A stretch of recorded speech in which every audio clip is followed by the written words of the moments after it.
પોરબંદરના સીમાણી ગામે વાડી વિસ્તારમાં એક સાપ અન્ય સાપનો શિકાર કરવા જતા બંને સાપ 70 ફૂટ ઊંડા કૂવામાં ખાબક્યા હતા, જે અંગે રેસ્ક્યુઅરોને જાણ કરવામાં આવતા તેઓએ રેસ્ક્યુ કરી સાપને બહાર કાઢ્યા હતા.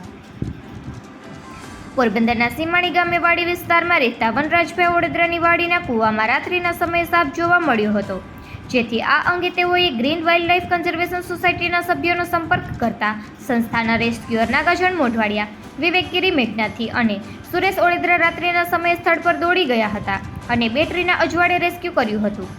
તેઓએ 70 ફૂટ ઊંડા કૂવામાં રસ્સી સાથે ઝાડની ડાળખી બાંધી અને ફેંકી હતી, જેમાં સાપ ચડી આવ્યો હતો, પરંતુ ત્યાં જ અન્ય એક સાપ પણ મળી આવતા રેસ્ક્યુઅર પણ ચોંકી ઉઠ્યા હતા. જે 2 સાપ મળી આવ્યા હતા તેમાં એક તો ડેન્ડુ સાપ કે જે પાણીનો સાપ છે, જ્યારે બીજો સાપ કોબરા હતો. ડેન્ડુ સાપ કૂવા નજીક હતો ત્યારે કોબરા સાપ તેનો શિકાર કરવા પહોંચ્યો હતો ત્યારે બંને સાપ કૂવામાં ખાબક્યા હતા. આથી બંને સાપનું રેસ્ક્યુ કરી બહાર કાઢી સાપને પ્રકૃતિની ગોદમાં મુક્ત કર્યા હતા.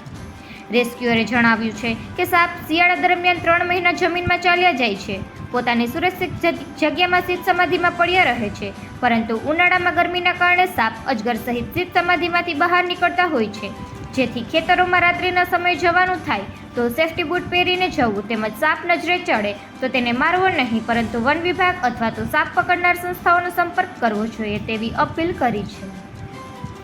નિપુલ પોપટ, પોરબંદર ટાઈમ્સ.